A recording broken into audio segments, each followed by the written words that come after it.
Praise the Lord. വേഗം വരുന്ന കർത്താവായ യേശു ക്രിസ്തുവിൻ്റെ അതിപരിശുദ്ധമായ നാമത്തിൽ എല്ലാ വിശുദ്ധന്മാർക്കും സ്നേഹവന്ദനം. കർത്താവിൻ്റെ വലിയ കൃപയാൽ നമുക്ക് ഒരു അവസരം കൂടി ഈ നിലയിൽ കർത്താവിനെ മഹത്വപ്പെടുത്തുവാൻ കർത്താവ് തന്ന സാവകാശത്തിനായ കർത്താവിനെ സ്തുതിക്കുന്നു. ഇന്ന് ഞാൻ നിങ്ങളോട് പറയുവാൻ ആഗ്രഹിക്കുന്നത് ദൈവവചനത്തിൻ്റെ 10 സാദൃശ്യങ്ങൾ എന്ന കാര്യമാണ്. ദൈവവചനത്തിൻ്റെ 10 സാദൃശ്യങ്ങൾ വലിയ വിശദമായിട്ടൊന്നും പറയാൻ കഴിയില്ലെങ്കിലും സമയം എടുക്കുമല്ലോ. ഞാൻ അതിൻ്റെ പോയിൻ്റുകൾ മാത്രം നിങ്ങളോട് പങ്കുവയ്ക്കാം എന്ന് ആഗ്രഹിക്കുക. കാരണം നമ്മൾ പഠിക്കുന്ന ഈ വചനത്തിൻ്റെ സാദൃശ്യങ്ങളൊന്നും അറിഞ്ഞിരിക്കുന്നത് വിശുദ്ധന്മാരെ സംബന്ധിച്ചിടത്തോളം അതിൻ്റെ ശ്രേഷ്ഠത മാഹാത്മ്യം മനസ്സിലാക്കി ദൈവവചനത്തോട് കൂടുതൽ കൂറുള്ളവരായി തീരുവാൻ അത് ഉപകരിക്കും എന്ന് ഞാൻ ആശിക്കുക. അപ്പോൾ ഈ ദൈവവചനത്തിൻ്റെ 10 സാദൃശ്യങ്ങൾ എന്നുള്ളതാണ് ഇന്നത്തെ ഈ ക്ലാസ്സിൻ്റെ തലക്കെട്ട്. അതിൽ ഒന്നാമത്തെ കാര്യം, കർത്താവ് വിധിക്കുന്നവൻ്റെ ഉപമ പറഞ്ഞപ്പോൾ അവിടെ പറഞ്ഞ ആ ഒരു കാര്യം, മർക്കോസിൻ്റെ സുവിശേഷം അതിൻ്റെ 4-ാം അധ്യായം 14-ാം വാക്യത്തിൽ വിധിക്കുന്നവൻ വചനം വിതയ്ക്കുന്നു, വിധിക്കുന്നവൻ വചനം വിതയ്ക്കുന്നു. അപ്പം നമ്മുടെ ജീവിതത്തിൽ ഇത് വളരെ പ്രാധാന്യമുള്ളൊരു കാര്യമാണ്. നമ്മൾ മറ്റുള്ളവരിലേക്ക് പകരേണ്ടത് ഈ വചനമാണ്. ആരെങ്കിലുമായിട്ട് നമ്മൾ സംസാരിക്കുമ്പോൾ നമുക്ക് കർത്താവിനെ കൊടുക്കുവാൻ കഴിയണം. കർത്താവിനെ മറ്റുള്ളവരിലേക്ക് പകരുന്നത് തിരുവചനത്തിലൂടെയാണ്. കാരണം അവിടുന്ന് വചനമാണ്.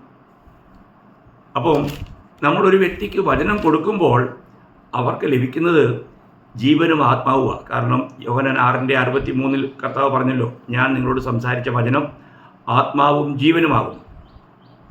അപ്പം ഈ വചനത്താലാണ് നമ്മൾ വീണ്ടും ജനിക്കുന്നത്.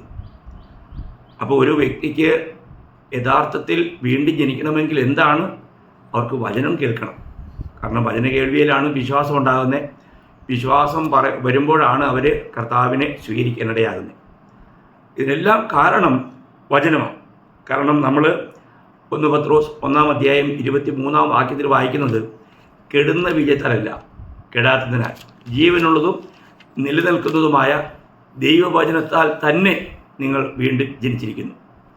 അപ്പോൾ ഈ ദൈവത്തിൻ്റെ വചനം, ആ യഥാർത്ഥ വിത്ത്, ആ ബീജം, അതിൽ നമ്മൾ വീണ്ടും ജനിച്ചാൽ അവർ നിത്യം നിലനിൽക്കും എന്നുള്ള ഒരു വലിയ യാഥാർത്ഥ്യമാണ്. അതുതന്നെ യാക്കോബിൻ്റെ ലേഖനം 1-ാം അധ്യായം അതിൻ്റെ 18-ാം വാക്യത്തിലും യാക്കോബും പറയുന്നുണ്ട്, വചനത്താൽ തന്നെ നിങ്ങൾ വീണ്ടും ജനിച്ചിരിക്കുന്നു. അപ്പോൾ വചനത്താലാണ് ഒരു വ്യക്തി വീണ്ടും ജനിക്കുന്നത്. പൗലോസ്യരുടെ ഭാഷയിൽ 1 കൊരിന്ത്യർ 4:15 സുവിശേഷത്താൽ ഞാൻ നിങ്ങളെ ജനിപ്പിച്ചു എന്ന്. സുവിശേഷം എന്ന് പറയുന്നത് കർത്താവായ യേശുക്രിസ്തുവാണ്. ഈ കർത്താവായ യേശുക്രിസ്തു എന്ന് പറയുന്നത് തന്നെയാണ് വചനം എന്നുള്ള കാര്യം നിങ്ങൾ പ്രത്യേകം ഓർക്കണം. അപ്പോൾ ദൈവത്തിൻ്റെ വചനം, ഈ നമുക്കറിയാമല്ലോ, ദൈവം ഏറ്റവും അധികം ദൈവം മാനിക്കുന്നത് വചനത്തെയാണ്. അത് നമ്മൾ മനസ്സിലാക്കണം. കാരണം 138-ാം സങ്കീർത്തനത്തിൻ്റെ 2-ാം വാക്യം അതിൻ്റെ അവസാന ഭാഗത്ത് പറയുന്നത്, തൻ്റെ നാമത്തേക്കാൾ അധികം വചനത്തിന് താൻ മഹത്വം കൊടുത്തിരിക്കുന്നതാണ്. അപ്പോൾ വചനത്തിനാണ് ഏറ്റവും കൂടുതൽ മഹത്വമുള്ളത്. ദൈവവചനത്തിന് എത്രമാത്രം മഹത്വം കൊടുക്കുന്നു എന്ന് നമ്മൾ അറിയണം. അതുകൊണ്ട് തന്നെയാണ് ഒരു ദൈവവചനത്തെ സംബന്ധിച്ചിടത്തോളം ദൈവത്തിൻ്റെ വചനം കേൾക്കാനും പഠിക്കാനും അത് ധ്യാനിക്കാനും അതിൽ സന്തോഷിക്കാനും ഒക്കെ എന്തുമാത്രം ഉത്സാഹം കാണണം. ഈവൻ തിമോത്തിയോസിനോട് പൗലോസ്ലീഹ പറയുമ്പോഴത്തേക്കും 2 തിമോത്തി 4:2 എന്താ പറയുന്നത്? വചനം പ്രസംഗിക്കുക, സമയത്തും അസമയത്തും ഒരുങ്ങി നിൽക്കുക എന്ന് പറഞ്ഞാൽ വചനം പറയുവാനുള്ള ഒരുക്കം ഒരു ദൈവത്തിൽ എപ്പോഴും ഉണ്ടായിരിക്കണം. അപ്പോൾ യഥാർത്ഥത്തിൽ ദൈവത്താൽ ഐക്യപ്പെട്ടവൻ്റെ ഒരു അടയാളമായിട്ട് കർത്താവ് ഇത് പറയുകയുണ്ടായി. നമുക്ക് യോഹന്നാൻ 3:34-ാം വാക്യം അതിൻ്റെ ആരംഭത്തിൽ തന്നെ പറയുന്നത്, ദൈവം അയച്ചവൻ ദൈവത്തിൻ്റെ വചനം പ്രസ്താവിക്കുന്നു. ദൈവം അയച്ചവൻ. അപ്പോൾ ദൈവം അയക്കുന്നവന് ദൈവം തൻ്റെ വചനം കൊടുത്ത് അയക്കുന്നേ. അതുകൊണ്ടല്ലേ പിതാവിനോട് കർത്താവ് പറഞ്ഞില്ലേ, നീ തന്ന വചനം ഞാൻ അവർക്ക് കൊടുത്തു, അവരത് കൈക്കൊണ്ടു. അപ്പോൾ പിതാവ് പുത്രനെ അയച്ചപ്പോൾ വചനവുമായിട്ട് അയച്ചു. യോഹന്നാൻ 17-ാം അധ്യായം നിങ്ങൾക്കെല്ലാവർക്കും നല്ല സുപരിചിതമാണല്ലോ. അപ്പോൾ നമ്മൾ ഒരു കാര്യം മനസ്സിലാക്കേണ്ടത്, നമ്മൾ ഈ വചനം എന്നുള്ളത് എന്താണ്? അതൊരു വിത്താണ്. അപ്പോൾ ഈ വചനമെന്ന വിത്ത് എവിടെ വീണാലും അത് നശിക്കില്ല. ഇത് കെടാത്ത ബീജമെന്നാണ് നമ്മൾ പത്രോസിൽ വായിച്ചത്. അപ്പോൾ നമുക്ക് ഈ വചനത്തെ അതിൻ്റെ ഒരു സാദൃശ്യം പറഞ്ഞിരിക്കുന്നത് അത് ഒരു വിത്താണ്. അത് യഥാർത്ഥം നശിച്ചു പോകാത്ത, കെട്ടുപോകാത്ത ഒരു ബീജമാണെന്ന്. അപ്പോൾ വചനത്തിൻ്റെ ഈ മഹത്വം മനസ്സിലാക്കിയാൽ നമുക്ക് ദൈവവചനം പറയുന്നതിൽ നമുക്ക് എത്രമാത്രം സന്തോഷം വേണം, എത്രമാത്രം നമ്മൾ ഉത്സാഹിക്കണം. നമുക്കിന്ന് ആ ഉത്സാഹമുണ്ടോ? മറ്റുള്ളതെല്ലാം വ്യർത്ഥമാണ് പ്രിയമുള്ളവരെ. നമ്മൾ ആരെ കണ്ടാലും അവരോട് വചനം പറയുവാനായിട്ടുള്ള ഒരുക്കം നമുക്കുണ്ടായിരിക്കണം. രണ്ടാമത്തെ സാദൃശ്യം വചനത്തെ പാലെന്നാണ് പറഞ്ഞിരിക്കുന്നത്. പാല് നമ്മൾ വളരെ ഒരു വീണ്ടും ജനിച്ച ഒരു ദൈവത്തിന് എന്താ ആവശ്യം? ആദ്യം ആവശ്യമായിരിക്കുന്നത് പാലാണ്. അപ്പോൾ ഇതിനെ പാലായി നമ്മൾ കൈക്കൊള്ളണം. ഇപ്പോൾ ജനിച്ച ശിശുക്കളെ പോലെ രക്ഷയ്ക്കായി വളരുവാൻ വചനമെന്ന മായമില്ലാത്ത പാൽ കുടിപ്പാൻ വാഞ്ചിപ്പിൻ. 1 പത്രോസ് 2:2. ശ്രദ്ധിക്കണേ, ഇപ്പോൾ ജനിച്ച ശിശുക്കളെ പോലെ. അപ്പോൾ ഒരു ശിശു ജനിച്ചു കഴിഞ്ഞാൽ അത് ഇങ്ങനെ കരഞ്ഞുകൊണ്ടിരിക്കും, കാരണം അതിന് എപ്പോഴും പാല് വേണം. അപ്പോൾ എന്നാൽ നമ്മൾ എപ്പോഴും ശിശുവായിരുന്നാൽ പോരാ, നമ്മൾ വളരണം. വളർന്നു കഴിയുമ്പോൾ നമുക്ക് എന്ത് വേണം? ആഹാരം വേണം. ഇതിനെ ആഹാരമായിട്ട് നമുക്ക് കണ്ടെത്തി ഭക്ഷിക്കുവാൻ കഴിയണം. നമ്മൾ ഇരിമ്യാ പ്രവചനം 15-ാം അധ്യായം 16-ാം വാക്യത്തിൽ വായിക്കുമ്പോൾ ഇരിമ്യാ പറയുന്നത്, ഞാൻ നിൻ്റെ വചനത്തെ കണ്ടെത്തി ഭക്ഷിച്ചിരിക്കുന്നു. കണ്ടോ? അപ്പോൾ ഇത് ഭക്ഷണമായിട്ട് എപ്പോഴും പാല് കുടിച്ചുകൊണ്ടിരുന്നു കഴിഞ്ഞാൽ എന്തൊരു തമാശയല്ലേ. 40 വയസ്സുള്ളൊരു വ്യക്തി ആൾക്കൂട്ടത്തിൻ്റെ മധ്യത്തിൽ ഇങ്ങനെ കൊച്ചു കുട്ടികൾ കുടിക്കുന്ന പോലെ ബോട്ടിലിനകത്ത് ഇങ്ങനെ പാല് കുടിക്കുന്നത് കണ്ടാൽ, ഞം ഞം ഞം ഞം എന്ന് കുടിക്കുന്നത് കണ്ടാൽ എന്തൊരു ഹാസ്യമായിരിക്കും. നമ്മൾ ചിന്തിക്കണം. അപ്പോൾ കൊരിന്ത് സഭയിലെ വിശ്വാസികൾക്ക് അങ്ങനെ ഒരു അവസ്ഥ ഉണ്ടായിരുന്നു. അവർക്ക് കട്ടിയായുള്ള ആഹാരം കഴിക്കാൻ അവർക്ക് കഴിഞ്ഞില്ല. അവർക്ക് പാലാണ് കൊടുത്തതെന്ന് 1 കൊരിന്ത്യർ 3:1-2 വാക്യങ്ങളിൽ പൗലോസ് പറയുന്നുണ്ട്. അതേ അനുഭവം എബ്രായ വിശ്വാസികൾക്കും ഉണ്ടായിരുന്നു എന്ന് എബ്രായർ 5-ാം അധ്യായം 12-13 വാക്യം വായിക്കുമ്പോൾ അവിടെയും കാണാൻ കഴിയും. ദൈവമക്കളെ, നമുക്ക് യഥാർത്ഥമായിട്ടും ഇന്ന് നമ്മുടെ സമയത്തിനനുസൃതമായൊരു വളർച്ചയുണ്ടായിട്ട് ഈ വചനമെന്ന പാല് കുടിച്ച് രക്ഷയ്ക്കായി വളരുവാൻ എന്ന് പറയാൻ, നമ്മുടെ ദേഹീയ രക്ഷയിൽ വളർന്നുകൊണ്ട് ക്രിസ്ത്യാനുരൂപരായി തീരുവാൻ നമുക്ക് കഴിയുന്നുണ്ടോ? ഈ വളർച്ചയ്ക്ക് വേണ്ടിയിട്ട് നമ്മൾ ഇതിനെ ഭക്ഷണമായിട്ട് കാണുന്ന ഒരു അനുഭവം വരുമ്പോഴാണ് നമുക്ക് യഥാർത്ഥത്തിൽ ജയാളിയായിട്ട് തീരാൻ കഴിയുന്നത്. നമുക്കറിയാം, ഇയ്യോബിൻ്റെ ജീവിതത്തിലെ ഏറ്റവും വലിയ വിജയ രഹസ്യം താൻ ഈ വചനത്തിന് കൊടുക്കേണ്ട പ്രാധാന്യം കൊടുത്തു എന്നുള്ളതാണ്. നമ്മൾ ഇയ്യോബിൻ്റെ പുസ്തകം 23-ാം അധ്യായം 12-ാം വാക്യം വായിച്ചാൽ, ഈ ലോകത്തിലെ മറ്റേതൊരു വസ്തുവിനേക്കാൾ അല്ലെങ്കിൽ ആഹാരത്തേക്കാൾ അധികം പ്രാധാന്യം ഇയ്യോബ് പറയുന്നത് ഞാൻ വചനത്തിന് കൊടുത്തെന്നാണ്. ഇയ്യോബ് 23:12 നമ്മൾ ശ്രദ്ധിക്കണം. അപ്പം നമുക്ക് ദൈവവചനത്തിന് കൊടുക്കേണ്ട പ്രാധാന്യം കൊടുത്ത് ഇതിന് വേണ്ടിയുള്ള ഒരു വിശപ്പും ദാഹവും നമുക്കുണ്ടോ? അപ്പോൾ നമുക്ക് ദാഹജലമായിട്ടും നമ്മുടെ ആഹാരമായിട്ടും ഒക്കെ നമ്മൾ അനുഭവമാക്കേണ്ടത് ദൈവവചനമാണ്. അപ്പം ഇവിടെ ദൈവവചനത്തെ പാലായിട്ടും ആഹാരമായിട്ടുമാണ് സാദൃശ്യപ്പെടുത്തിയിരിക്കുന്നത്. അതാണ് രണ്ടാമത്തെ സാദൃശ്യം. മൂന്നാമത്തെ സാദൃശ്യം, ഈ വചനം നമ്മളെ ശുദ്ധി ചെയ്യുന്ന ഒരു വസ്തുവായിട്ടാണ് സാദൃശ്യപ്പെടുത്തിയിരിക്കുന്നത്. അപ്പം സഭ ഈ ലോകത്തിലായിരിക്കുമ്പോൾ അതിനൊരു ശുദ്ധീകരണം നടക്കണം. അപ്പം ആ ശുദ്ധീകരണം നടക്കുവാനായിട്ട് ദൈവം വെച്ചിരിക്കുന്ന വ്യവസ്ഥ ഈ വചനമാണ്. അപ്പോൾ തന്നെ നമ്മൾ ഒരു കാര്യം മനസ്സിലാക്കണം, നമുക്ക് ഈ വചനവുമായിട്ട് എന്തുമാത്രം അടുത്ത ബന്ധമുണ്ടായിരിക്കണം. ഒരു യഥാർത്ഥമായ ഒരു വിശുദ്ധ ജീവിതം നയിക്കണമെങ്കിൽ ഈ വചനവുമായിട്ട് നമുക്ക് എന്ത് ബന്ധമുണ്ടായിരിക്കണം.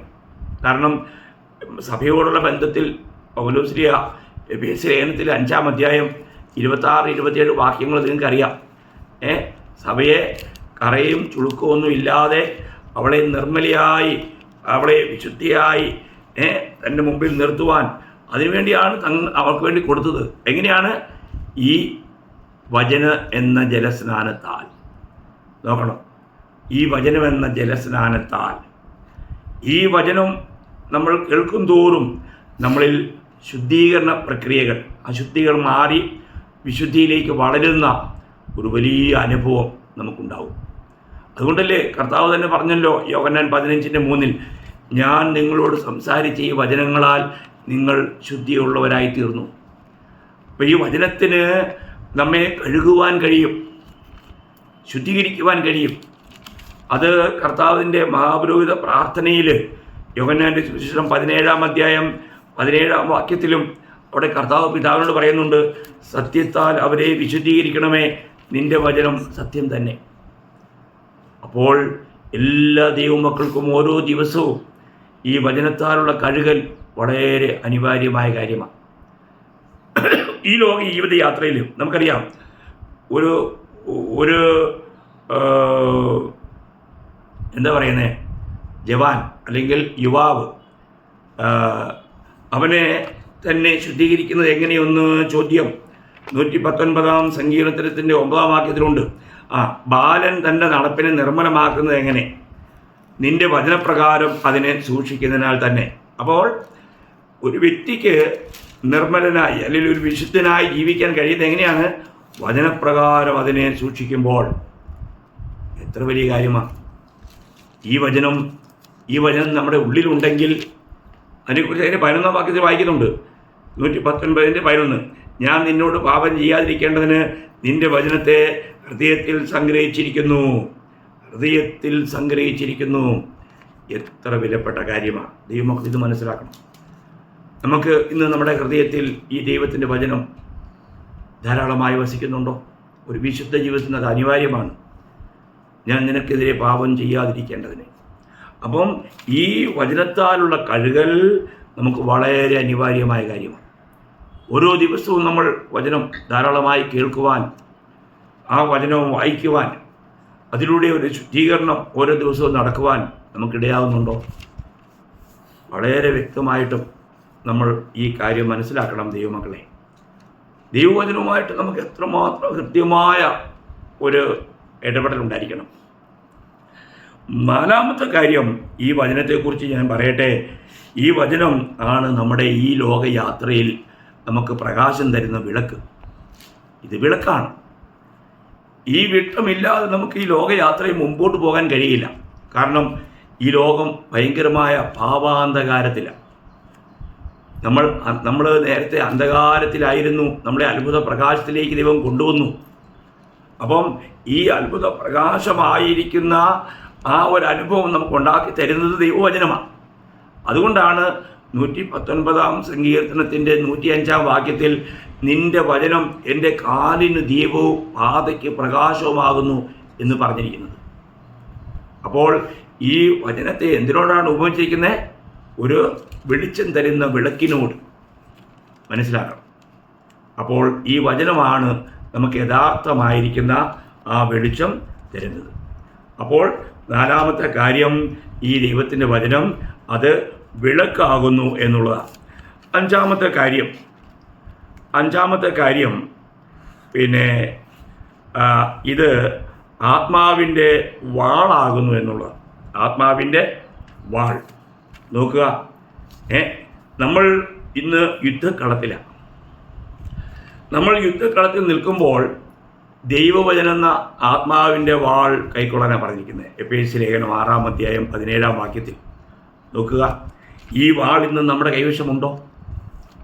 ഈ വാൾ കൊണ്ട് വേണം നമുക്ക് ശത്രുവിനെ പരാജയപ്പെടുത്തുവാൻ. അത് ലോകപ്രകാരം ഏതെങ്കിലും ഒരു ആയുധം എടുത്തുകൊണ്ടല്ല. അപ്പോൾ ഈ ദൈവത്തിൻ്റെ ഈ വചനമെന്ന വാൾ അതെടുത്ത് വേണം നമ്മൾ പോരാടുവാൻ. എത്ര വലിയ കാര്യമാണ്! ഞാൻ ചോദിക്കട്ടെ, നമ്മുടെ കർത്താവായ യേശു ക്രിസ്തു ഈ ലോകത്തിൽ നമ്മളെ രക്ഷിക്കാനായിട്ട് വന്നപ്പോൾ പരീക്ഷകൻ കൊണ്ടുവന്ന ആദ്യത്തെ പരീക്ഷ എന്തായിരുന്നറിയാമോ? ആദ്യത്തെ പരീക്ഷ നീ ദൈവപുത്രനെങ്കിൽ. ആടാ അതിനാ നീ ദൈവപുത്രനല്ലേ? നീ ദൈവപുത്രനാണെങ്കിൽ ഈ കല്ലിനോട് കൽപ്പിക്കുക, ഈ കല്ല് അത് അപ്പമായി തീരുമെന്ന് പറഞ്ഞു. കാരണം എന്നാ അറിയോ? അതിൻ്റെ 3-ാം അധ്യായം മത്തായി 3:17 സ്നാനമേറ്റ് കഴിഞ്ഞപ്പോൾ സ്വർഗം തുറന്നു. പിതാവ് ഒരു സാക്ഷ്യം പറഞ്ഞു, ഇവൻ എൻ്റെ പ്രിയപുത്രൻ, ഇവനിൽ ഞാൻ അത്യന്തം പ്രസാദിച്ചിരിക്കുന്നു. അപ്പം ഇവൻ എൻ്റെ പ്രിയപുത്രനാണെന്ന് സ്വർഗം സാക്ഷിച്ച ആ സാക്ഷ്യവചനത്തെ സംശയിപ്പിക്കുവാൻ ഇവിടെ പിശാച് കടന്നു വന്നിരിക്കുക. നീ ദൈവപുത്രനല്ലേ? എന്നാൽ പിന്നെ ഈ കല്ലിനോട് പറഞ്ഞു കഴിഞ്ഞാൽ അത് അപ്പമായി തീരുകയില്ലേ? നീ എന്തിനാ ഇങ്ങനെ വിശന്ന് പിന്നെ കഷ്ടപ്പെടുന്നേ? നോക്കണം, അവസരോചിതമായിട്ട് ഏത് സമയത്ത് എങ്ങനെ വഞ്ചിക്കാമെന്ന് തക്കം നോക്കിയിരുന്ന പിശാച് 40 ദിവസത്തെ ഉപവാസത്തിന് ശേഷം കർത്താവിന് വിശന്നപ്പോൾ പരീക്ഷകൻ അടുത്ത് വന്ന് പറയുക, നീ ദൈവപുത്രനാണെങ്കിൽ. മത്തായി 4:3 നീ പറഞ്ഞേ. അപ്പോൾ കർത്താവിന് കൊടുത്ത ഉത്തരം എന്താ? മനുഷ്യൻ അപ്പം കൊണ്ട് മാത്രമല്ല, ദൈവത്തിൻ്റെ വായിൽ നിന്നും പുറപ്പെടുന്ന ഓരോ വചനം കൊണ്ട് ജീവിക്കുന്നു. നോക്കുക, ദൈവവചനത്താലാണ് കർത്താവ് ശത്രുവിനെ ജയിച്ചത്. ഓരോ സ്ഥലത്തും എന്ന് എഴുതിയിരിക്കുന്നു എന്നാണ് കർത്താവ് പറഞ്ഞത്. നോക്കണം. അപ്പോൾ നമ്മൾ ഒരു കാര്യം മനസ്സിലാക്കേണ്ടത്, നമ്മുടെ ജീവിതത്തിൽ നമുക്ക് ശത്രുവിനെ നേരിടുവാനുള്ള ആയുധം ഈ വചനമെന്ന വാളാണ്. കർത്താവിൻ്റെ ഒടുക്കത്തെ പരീക്ഷ എന്നാണെന്നറിയോ? ആദ്യ പരീക്ഷ ദൈവപുത്രനാണോ എന്ന് സംശയം ജനിപ്പിക്കുവാനായിട്ടുള്ള പിശാചിൻ്റെ പരിശ്രമമായിരുന്നെങ്കിൽ കർത്താവിനോടുള്ള ഒടുക്കത്തെ പരീക്ഷ അത് തന്നെയായിരുന്നു. എപ്പോഴാ? ക്രൂശിൽ കിടന്നപ്പോൾ. അവിടെ നമ്മൾ മത്തായിയുടെ സുവിശേഷം 27-ാം അധ്യായം 40-ാം വാക്യത്തിൽ വായിക്കുന്നുണ്ട്. അവിടെ പറയുകയാണ്, നീ ദൈവപുത്രനെങ്കിൽ നീ ഇറങ്ങി വാ. കണ്ടോ? എന്ന് പറഞ്ഞു കഴിഞ്ഞാൽ എങ്ങനെയെങ്കിലും ഒരു സംശയം ജനിപ്പിക്കുവാൻ അവൻ പരിശ്രമിക്കുക. നമ്മൾ ചിന്തിക്കണം പ്രിയമുള്ളവരെ, നമ്മുടെ ജീവിതത്തിലേക്ക്, ദൈവമക്കളായ നമ്മുടെ ജീവിതത്തിലേക്ക് ശത്രു കൊണ്ടുവരുന്ന സംശയങ്ങളുടെ മേലും ഏത് അഗ്നിയിന്മേലും നമുക്ക് ജയം വരിക്കേണ്ടത് വചനത്താലാണ്. തിരുവെഴുത്ത് എന്തു പറയുന്നു എന്നുള്ള ആ ബോധ്യം, ആ അറിവ് നമുക്ക് ഉണ്ടായിരിക്കണം. തിരുവചനം നന്നായി പഠിക്കണം. ദയവായി നിങ്ങളെ സഹായിക്കട്ടെ. 6-ാമത്തെ കാര്യം,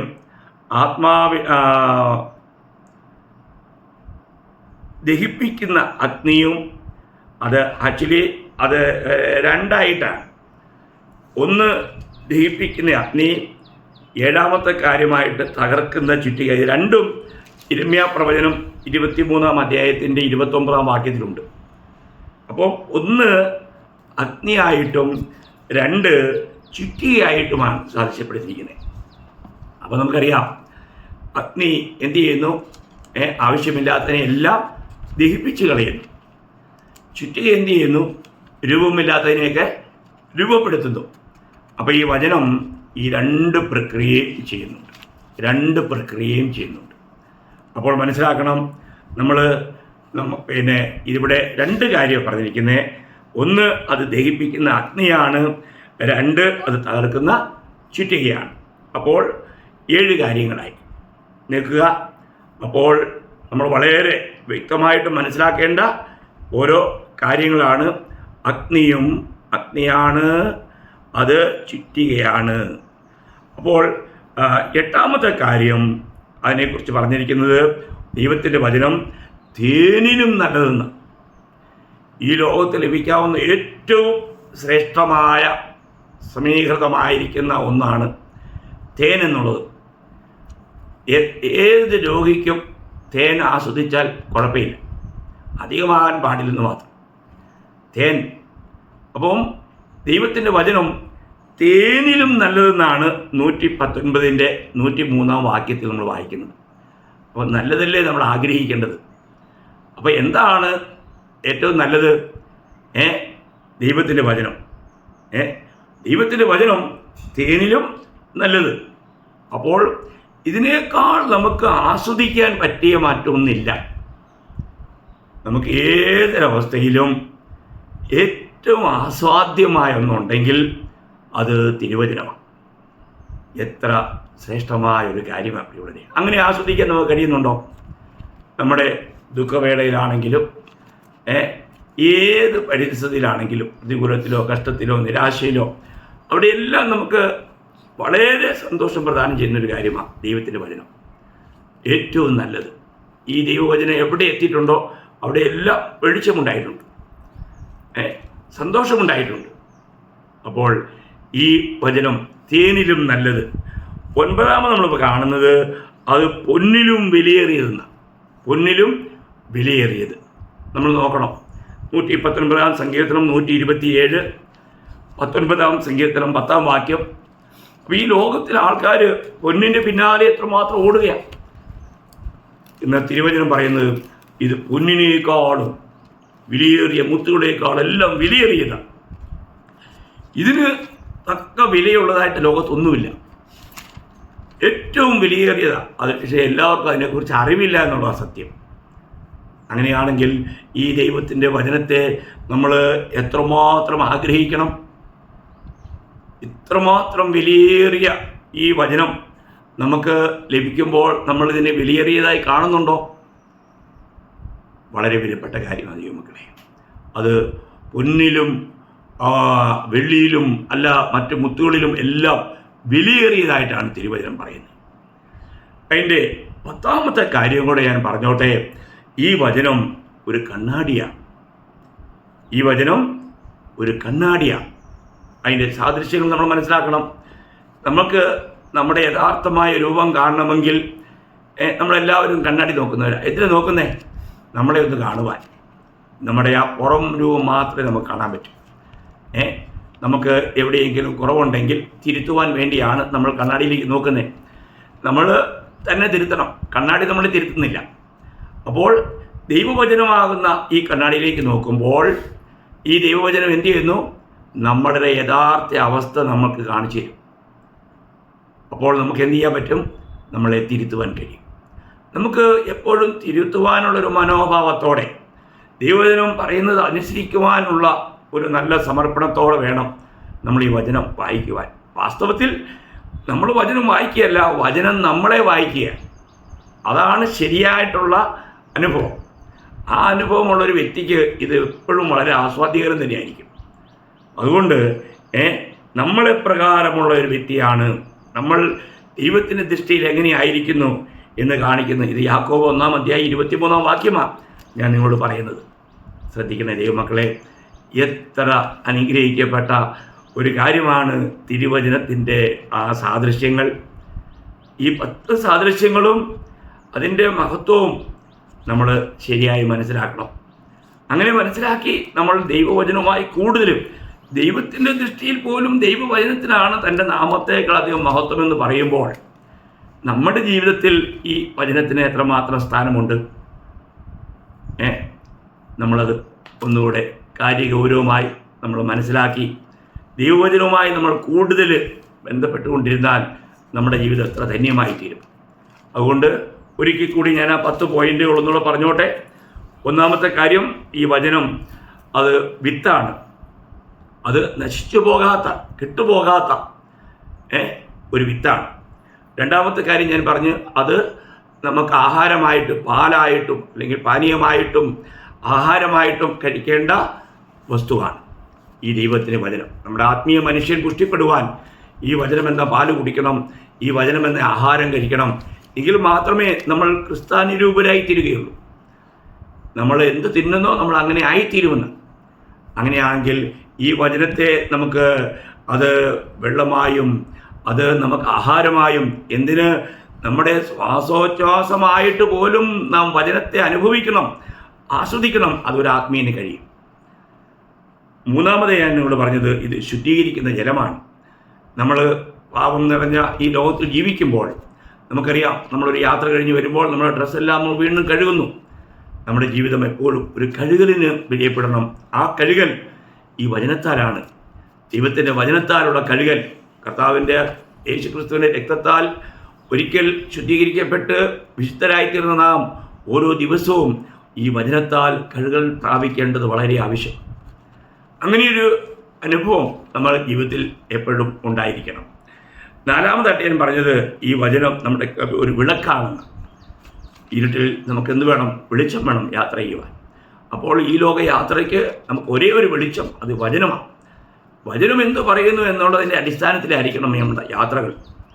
അതുകൊണ്ട് ഈ വചനം നമ്മുടെ കാലിന് ദീപവും പാതയ്ക്ക് പ്രകാശവുമാകുന്നു. ഈ വാക്യം എല്ലാവർക്കും അറിയാം, പക്ഷേ അവർ അതിനനുസരിച്ചല്ല ജീവിക്കുന്നത് മാത്രം. നമ്മൾ നമ്മളെ തന്നെ പരിശോധിക്കണം. അഞ്ചാമത്തെ കാര്യം നമ്മൾ പറഞ്ഞത് ഇത് ആത്മാവിൻ്റെ വാളാണ്. ആത്മാവിൻ്റെ വാൾ നമ്മൾ മനസ്സിലാക്കണം. ഇത് ആത്മാവിൻ്റെ വാളാണ് എന്ന് പറഞ്ഞാൽ നമ്മുടെ ആത്മീയ ജീവിതം നമ്മളൊരു യുദ്ധക്കളത്തിലാണ്. നമുക്ക് യുദ്ധമുണ്ട്. അവിടെ നമ്മൾ പ്രയോഗിക്കേണ്ടത് ഈ വചനമെന്ന വാളെടുത്താണ്. വചനമാണ് നമ്മൾ പറയേണ്ടത്. ആരെങ്കിലും എന്തെങ്കിലുമൊക്കെ പറയുമ്പോൾ എഴുത്തിൽ ഇങ്ങനെയാണ് എഴുതിയിരിക്കുന്നത് എന്ന് പറയുവാൻ നമുക്ക് കഴിയണം. ആ വചനത്തിലൂടെ വേണം നമുക്ക്. എൻ്റെ ഒരു അനുഭവം പറഞ്ഞാൽ, ഞാൻ ഇതിനു മുൻപ് നിങ്ങളോട് പറഞ്ഞിട്ടുണ്ട്. ഞാൻ സുവിശേഷം പങ്കുവയ്ക്കുമ്പോൾ ഒരു മന്ത്രവാദിനിയായ ഒരു സ്ത്രീ എന്നോട് പറഞ്ഞു, നിന്നെ പിടിച്ച് അവിടെ ഒരു ചാണകക്കുഴി കാണിച്ചിട്ട് പറയാണ്, ആ കുഴിയിലിട്ട് നിന്നെ 3 പ്രാവശ്യം ചവിട്ടുമെന്ന്. അപ്പോൾ അവർക്ക് എന്ത് ഉത്തരം കൊടുക്കണമെന്ന് അന്ന് എനിക്കറിയില്ല. ഞാൻ അന്ന് വീണ്ടും ജനിച്ച് അധികം നാളായില്ല. എന്നാൽ ദൈവത്തിൻ്റെ ആത്മാവ് എന്നെ ഉണർത്തി. ഉടനെ തന്നെ പരിശുദ്ധാത്മാവിനെ ഓർപ്പിച്ചു. അന്നേരം ഞാൻ പറഞ്ഞു, നിന്നിലുള്ളവനേക്കാൾ വലിയവൻ എന്നിലുണ്ട്. നോക്കണം. അപ്പോൾ അന്ന് ഇങ്ങനെയുള്ള വചനങ്ങളൊന്നും ധാരാളമായിട്ട് എനിക്കറിയില്ല. എന്നാൽ 1 യോഹന്നാൻ 4:4 പിന്നീട് എനിക്ക് മനസ്സിലാക്കണം പ്രിയമുള്ളവരെ. ഇത് വചനം പറഞ്ഞപ്പോൾ വലിയ മരം വെട്ടി വീഴുന്ന പോലെ അവരവിടെ വീഴാനിടയായി. ഞാനൊന്നും അവർക്ക് വേണ്ടി പ്രാർത്ഥിക്കുക ഒന്നും ചെയ്തില്ല. പക്ഷെ ആ വചനം വെട്ടേറ്റു, അത് വീണു, അവർ രക്ഷിക്കപ്പെടുവാനിടയായി. നോക്കണം, അന്ന് വരെ അവർക്ക് വലിയൊരു ബന്ധനാവസ്ഥയായിരുന്നു. അപ്പോൾ ബന്ധനത്തിലായിരിക്കുന്നവരെ വിടിവിക്കുവാൻ കഴിയുന്ന ഈ വാള് ഇത് നമ്മുടെ കയ്യിലുണ്ടായിരിക്കണം. ഈ യുദ്ധക്കളത്തിൽ നമ്മൾ ഉപയോഗിക്കേണ്ട ഒരേ ഒരു ആയുധം അത് ഈ വചനമെന്ന ഈ വാള, അത് നമ്മുടെ കയ്യിൽ ഉണ്ടായിരിക്കണം. 6ാമത്തെ കാര്യം ഞാൻ പറഞ്ഞല്ലോ, ഇത് ദഹിപ്പിക്കുന്ന അഗ്നിയാണ്. 7ാമത്തെ കാര്യം, ഇത് തകർക്കുന്ന ചുറ്റികയാണ്. അപ്പോൾ നമുക്ക് നമ്മളിൽ വേണ്ടാത്തതിനെല്ലാം ഇല്ലായ്മ ചെയ്യുവാൻ ഈ വചനത്തിന് കഴിയും. രൂപമില്ലാത്തതിനെയൊക്കെ രൂപപ്പെടുത്തുവാൻ ഈ വചനത്തിന് ചുറ്റിക എന്ന നിലയിൽ കഴിയും. 8ാമത്തെ കാര്യം ഞാൻ പറഞ്ഞു, അത് തേനിലും നല്ലതാണ്. ഈ ലോകത്തിൽ ഏറ്റവും എല്ലാവരും ആഗ്രഹിക്കുന്നൊരു കാര്യമാണ് തേൻ കുടിക്കുന്നത് എത്ര നല്ലതാണ്. അപ്പോൾ ആ തേനിലും ഇത് നല്ലതാണ്. എന്നിട്ട് 9ാമത്തെ കാര്യം, ഇത് പൊന്നിലും, ഇന്ന് നമുക്കറിയാം പൊന്നിന് ഭയങ്കര വിലയാണ്. എന്നാൽ അതിനേക്കാളും വിലയേറിയതാണ് ദൈവത്തിൻ്റെ വചനം. അങ്ങനെയാണെങ്കിൽ ഈ വചനത്തെ നമ്മൾ എത്രമാത്രം ആഗ്രഹിക്കണം. എന്നിട്ട് 10ാമത്തെ കാര്യം ഞാൻ പറഞ്ഞല്ലോ, ഇതാണ് കണ്ണാടി. നമ്മുടെ യഥാർത്ഥമായിരിക്കുന്ന രൂപത്തെ നമുക്ക് കാണിച്ചു തരുന്ന, ദൈവദൃഷ്ടിയിൽ നമ്മൾ എങ്ങനെയായിരിക്കുന്നു എന്ന് നമുക്ക് വെളിപ്പെടുത്തരുന്ന ഒരേ ഒരു ദൈവവചനമാണ്. അപ്പോൾ ഈ 10 സാദൃശ്യങ്ങളാണ് നിങ്ങളോട് അല്പമായിട്ട് പറയാനായിട്ട് ഇന്നത്തെ ദിവസം കർത്താവിനെ ഏൽപ്പിച്ചത്. അത് നിങ്ങൾക്ക് അനുഗ്രഹകാരണമായി തീർന്നുവെന്ന് ഞാൻ വിശ്വസിക്കുന്നു. ഇതൊക്കെ നമുക്ക് ഒരുപാട് ചിന്തിക്കേണ്ട ഒരുപാട് വിഷയങ്ങളുണ്ട്. പക്ഷേ ഞാനതിനെ ചെറിയൊരു സമയത്തിനുള്ളിൽ നിങ്ങൾക്ക് അത് അരച്ച് അതിനെ കുറുക്കി അങ്ങ് തന്നെന്ന് മാത്രമേ ഉള്ളൂ. നിങ്ങളത് അതിനെ ഗൗരവമായിട്ട് എടുക്കണമേ. ഈ വചനവുമായിട്ട് നിങ്ങൾക്ക് ആഴമായൊരു ബന്ധമുണ്ടായിരിക്കട്ടെ. അങ്ങനെ കർത്താവിനെ മഹത്വപ്പെടുത്തുവാൻ, ഒരു ജയാളിയായിട്ട് ജീവിക്കുവാൻ, ഒരു ഫലകരമായ ജീവിതം നയിക്കുവാൻ കർത്താവ് എല്ലാവരെയും സഹായിക്കട്ടെ. കർത്താവിന് മാത്രം മഹത്വം ഉണ്ടാകട്ടെ. ആമേൻ.